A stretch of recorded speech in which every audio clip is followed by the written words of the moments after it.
જય શ્રી કૃષ્ણ મિત્રો, કેમ છો? મજામાં ને? આજે આપણે ચટપટી કેરીની ચટણી બનાવીશું. આપણે 2 રોટલીની જગ્યાએ 4 રોટલી ખવાઈ જાય તેવી, અને આપણે શાકની પણ જરૂર ના પડે તેવી આપણે ચટણી મસ્ત મજાની બનાવીશું.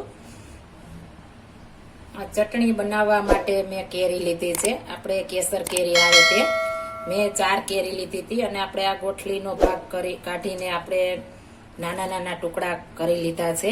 આ રીતના આપણે નાના ટુકડા કરી લેશું એટલે એકદમ મસ્ત આપણે અધકચરું વાટવાનું છે. એટલે નાના ટુકડા હશે તો પલ્સ મોડ ઉપર મસ્ત આપણે ક્રશ થઈ જશે.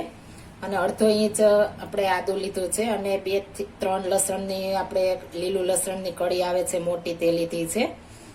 જો તમે લસણ ન ખાતા હો તો સ્કીપ કરી શકો છો. ને 1 મરચું લીધું છે, 2 ચમચી આપણે સફેદ તલ અને અડધી ચમચી કલોંજી લીધી છે, અને અડધી વાટકી આપણે સિંગદાણા લીધા છે કાચા. આમાં શેકવાની કોઈ જરૂર નહીં પડે એટલા માટે આપણે કાચા લીધા છે. આપણે એકદમ સરસ અધકચરું વાટવાનું છે. એટલે પેલા આપણે સિંગદાણા અને તલ મિક્સમાં આપણે અધકચરા વાટી લેશું. આપણે અધકચરા વટાઈ ગયા છે, એક મિક્સિંગ બાઉલમાં નાખી દેશું. આ રીતના આપણે અધકચરા વાટવાના છે એટલે ટેસ્ટ મસ્ત આવે. હવે આપણે કેરી અને બધું એકી સાથે પલ્સ મોડ ઉપર ક્રશ કરી લેશું. આપણે કેરી પણ અધકચરી વાટી લીધી છે. આ રીતના આપણે અધકચરી વાટવાની છે એટલે એકદમ મસ્ત ટેસ્ટ આવે, અને મોઢામાં આવે ને ક્રન્ચી લાગે તો આપણે ખાવાની પણ મજા આવે. આપણે આ રીતના બનાવીશું તો એકવાર બનાવશું તો ઘરના બધાને ફેવરિટ થઈ જશે. એટલી મસ્ત આપણે આ ચટણી બને છે. હવે સાઈડમાં મેં તેલ ગરમ મૂકી દીધું છે, 1 મોટી 2 ચમચી. હવે આમાં આપણે તેલ ગરમ થાય ત્યાં મસાલા કરી લેશું. 1 ચમચી આપણે ખાંડ નાખી છે. જો તમે ગળ્યું ન ખાતા હો તો ખાંડ સ્કીપ કરી શકો છો. અને સ્વાદ પ્રમાણે આપણે નિમક નાખી દેશું. ધાણા જીરું પાવડર, લાલ મરચું પાવડર, કલોંજી,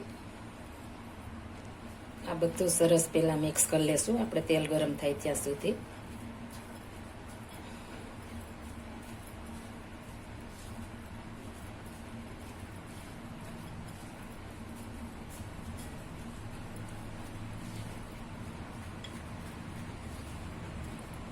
જો તમે તીખું વધારે ખાતા હો તો મરચું વધારે નાખી શકો છો.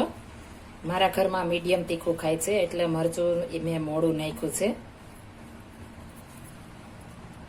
આપણે તેલ ગરમ થઈ ગયું છે. 1 ચપટી હળદર નાખવાની છે, વધારે નહીં, કલર માટે. અને તેલ તેમાં આપણે એડ કરી દેશું અને એકદમ સરસ મિક્સ કરી લેશું.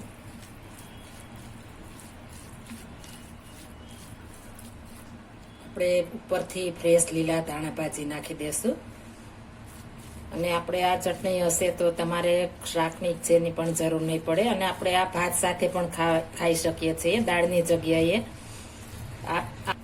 હું મારા ઘરમાં ખાવા ગમે તે રેસીપી બનાવું છું તો પહેલાં ઘરમાં ટેસ્ટ કરું છું બનાવીને, ત્યારબાદ જ હું વ્યુઅર્સને બતાવું છું.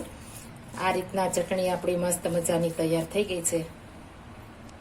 એકદમ મસ્ત જમવાનો સ્વાદ બમણો કરી દે તેવી આપણે ચટણી તૈયાર થઈ ગઈ છે.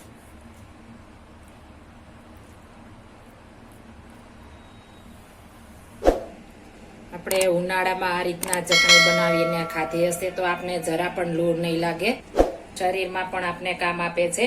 આપણે કેરીમાં તલમાં વિટામિન્સ હોય છે, આપણે કેરીમાં વિટામિન સી હોય છે, તલમાં કેલ્શિયમ પણ હોય છે, કલોંજી પણ આપણે શરીરમાં ફાયદાકારક છે. એટલા માટે આપણે થોડી એવી એડ કરી છે.